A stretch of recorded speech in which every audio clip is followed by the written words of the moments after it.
East is the richest city per capita in the whole United States. This is due to wrecking, the business of salvaging ships. Everybody on the island was involved in it.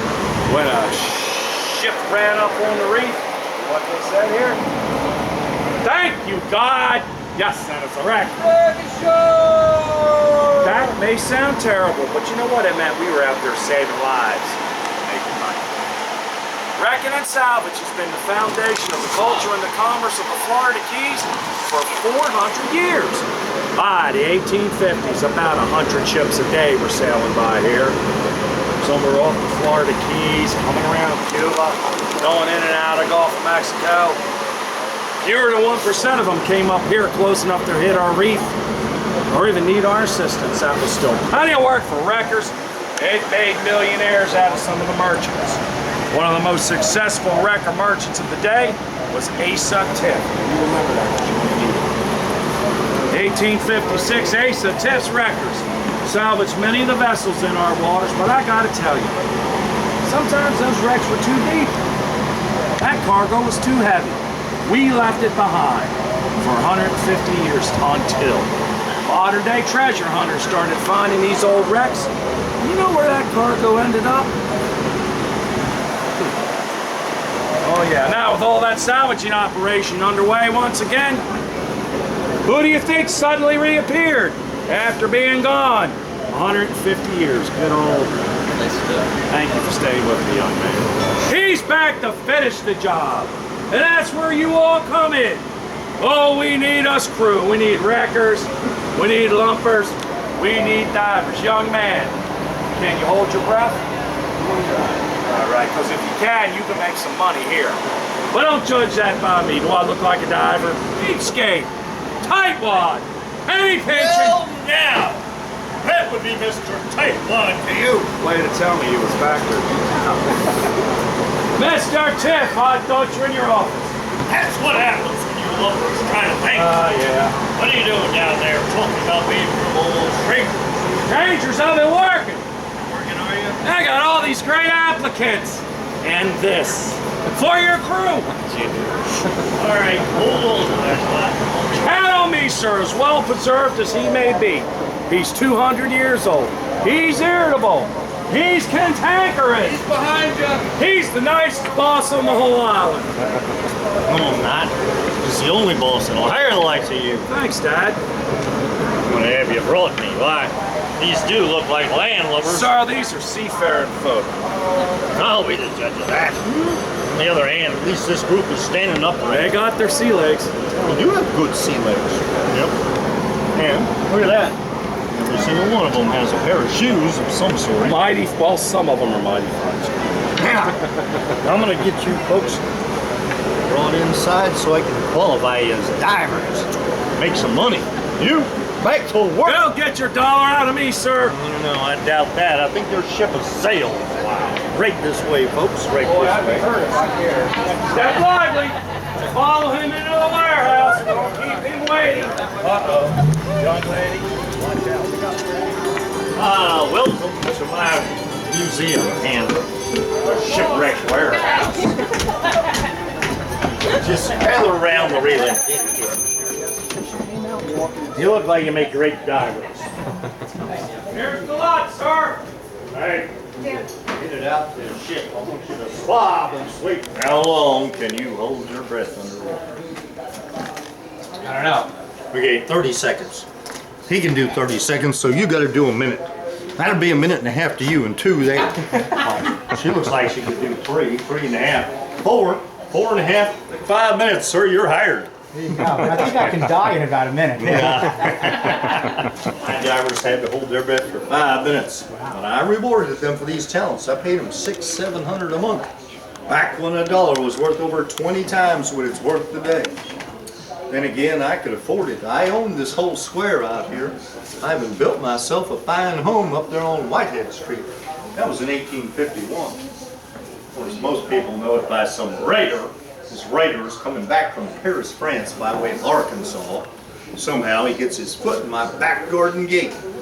In 1931, the very next week after he moved in, people are calling the Asa Tiff home my estate.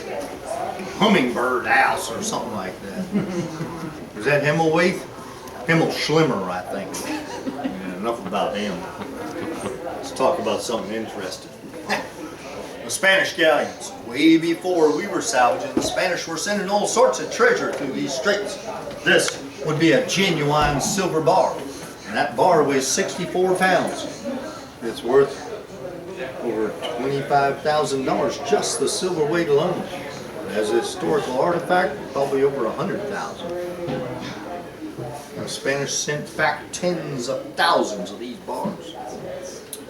Between 1820, when they lost power, starting in 1530, they sent back enough to pave a highway back to Spain. Gold bars too, and emeralds. Over $1 trillion was sent back, and we figure they lost at least 10%, probably 15 or even 20% to shipwrecks.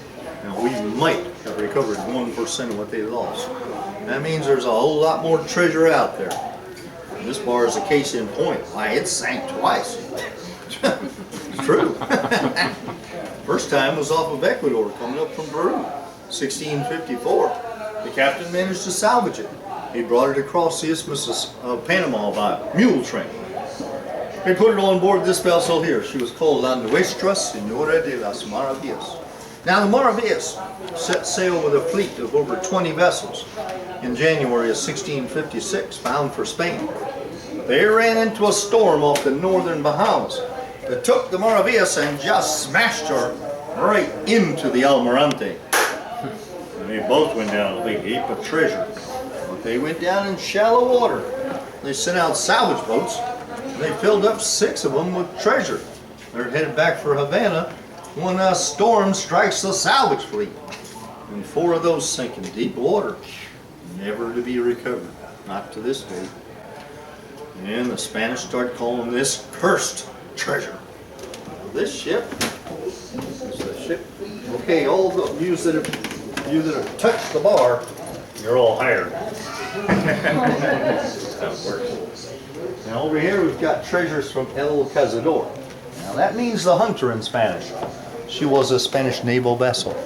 In the service of the King of Spain, she had a secret mission to perform, and her mission was to carry 400,000 of these silver dollars and 50,000 in small change from the port of Veracruz in Mexico. With all these freshly minted coins, she was bound for the capital of Spanish Louisiana in New Orleans. For 250 years, they would send out what they called a flota de plata, a fleet of silver. And this one left on Friday the 13th of July. Not a good day for those sailors. Just 2 days later, they were knocked down by a hurricane. 19 of the 22 sank. The Spanish sent out their salvage vessels, and they could only find 8 of the 19 over the next 5 years. They did a thorough job of salvaging the 8 while looking for a 9th one. They brought up 15-20% more treasure than were on the manifest for those vessels, which clearly indicates that Spanish treasure tends to multiply on the bottom, right, sir? It does. Yeah. Then back in 1938, there was a man down here by the name of McKee. We call him the grandfather of treasure diving in the Florida Keys. He owned his own dive helmet and those heavy boots in that old-fashioned style. He was building a water pipeline on down to Key West for the U.S. Navy. Working for the Army Corps of Engineers, he was allowed certain weekends off. And off of Plantation Key, he was exploring when he found the flagship of the 1733 fleet. Her name was La Capitana, and she was still stuffed with treasure. There were over 800 of those silver bars and gold bars too. Uncut emeralds from Colombia, ivory and jade from the Orient.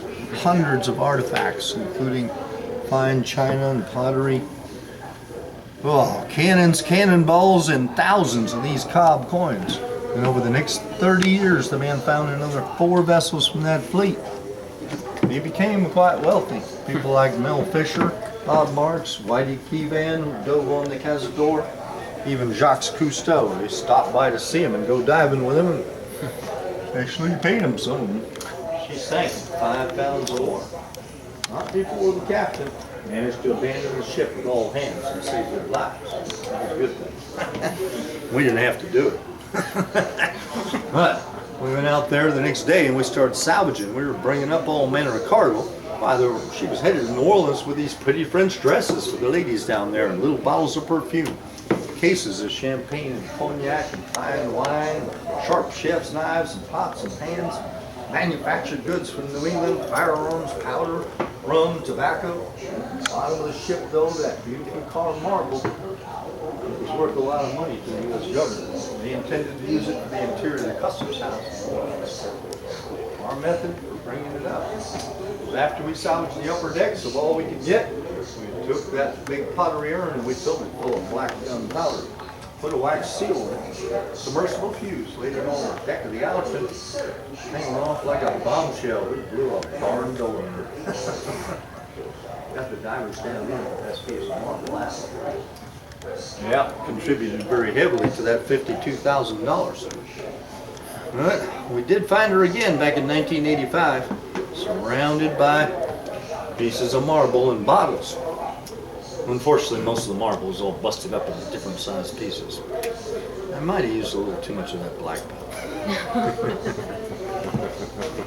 Upstairs you go see other presentations. Now these are about our families and our lives, our markets and our houses. As you come all the way around in this corner over here, you'll see the exit for the tower. The tower is 65 feet high. You've got the best view of this city possible. Take all the pictures you like inside now. Coming down from there on the far side of this floor, you'll see modern day dive suits and a presentation about modern salvage. And in the cellar, there's a very good film all about the history of this island in the early days. And Isaac Allerton and John James Audubon, the judges, how they made their decisions. Coming up from there, there's more information about the films made about us and the books written about the wreckers. And this corner over here is the exit. And at this point, I've definitely decided I'm hiring a lot of you as divers. I want to see you here tomorrow morning at 4:30 sharp. I'm ready to jump in the water. And of course, he's going to get here earlier. We're going to make a big pot of that Cuban coffee. I'm going to show you how to train people to hold their breath for 5 minutes.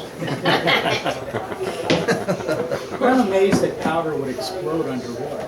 Yeah. I would have thought the powder itself would be wet and wouldn't explode. No, it's dry. Wow. Yeah. Yep. Yeah, it's actually, the fuse was made by encasing gunpowder in wax seal. Spanish were sending lots of treasure. Let's take a look at some of their treasure.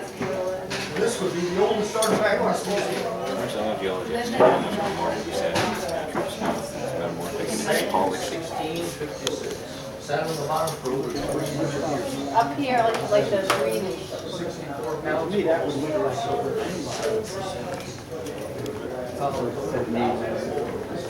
Saratoga westward, Mount Pleasant.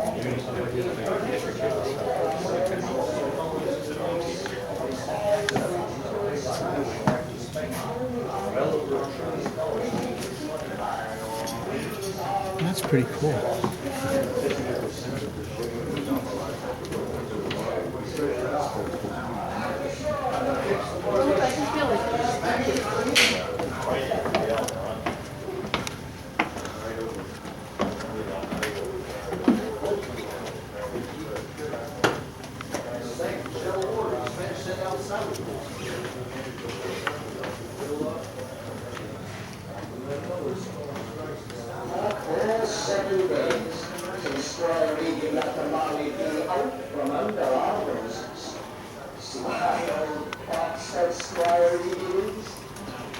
As you might know, there are much shorter peoples here on the island, and Squire Egan's been filling in for members. So, I was attending his service in Jackson Square Sunday night.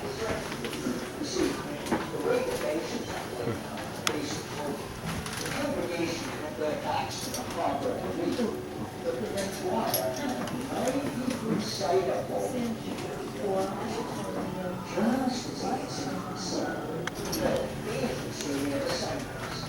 Then, the rest again. She misses her slaves and brings her.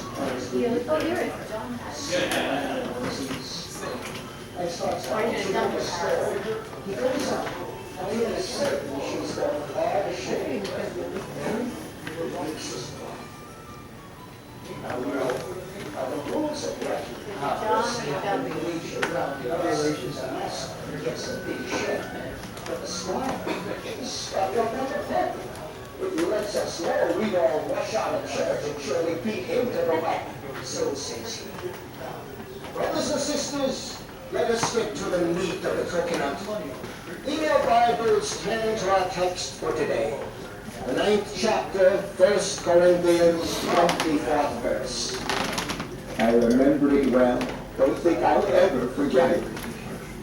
Know ye not that they which run in a race won all, but one receiveth the prize? Ivory toothbrushes? So run That's that cool. ye may obtain. With one eye on the wheel, for the prize of eternal salvation.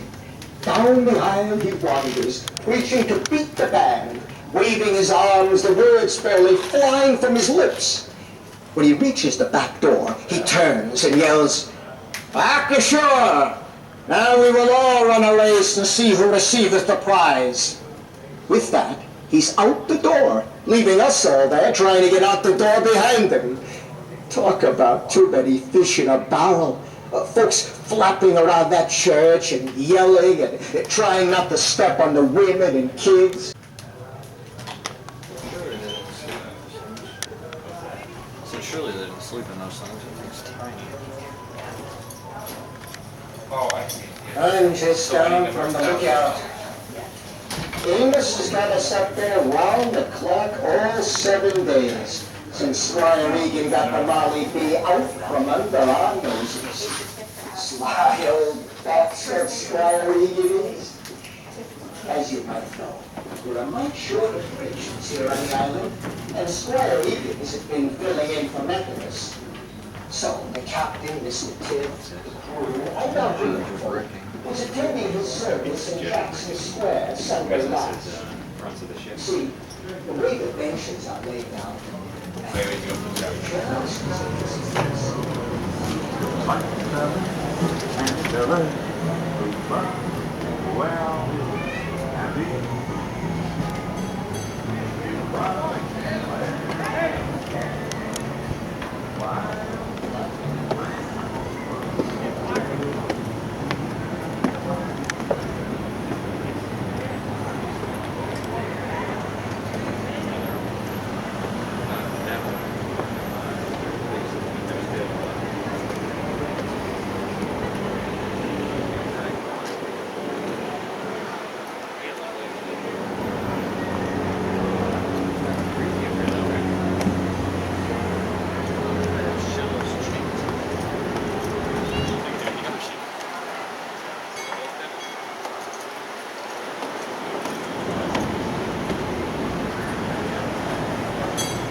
Where's Zach?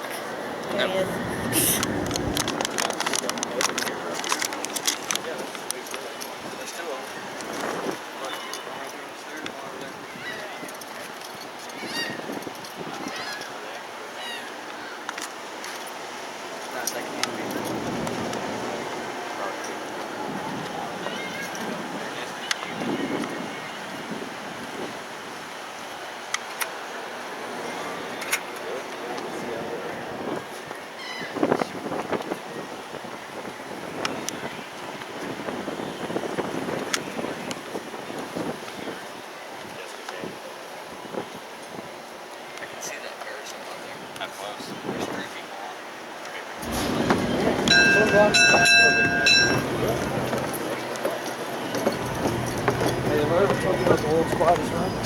Yes. No, not that how you want to marry. No one really. Yeah, but they won't let. They don't want to. Yeah. We were ready to heal. Ladies, if he didn't make the red first, that squire's a rascal short out. Now, Mr. That's a second of the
Boss says what happened, he's not gonna say, well, I got lost. Freaking awful. Control the ship in the storm. What is that smell? He's Seawater. gonna tell the boss, say, these guys moved the light on me, and that's the reason I hit the reef. They are the instruments of saving an immense amount of property, which without their exertions would be wholly lost. And so far as their conduct in rendering these services, it has, but with few exceptions, been found correct, meritorious, and praiseworthy. If they have committed any offense against honor or justice, instantly I take from them their license.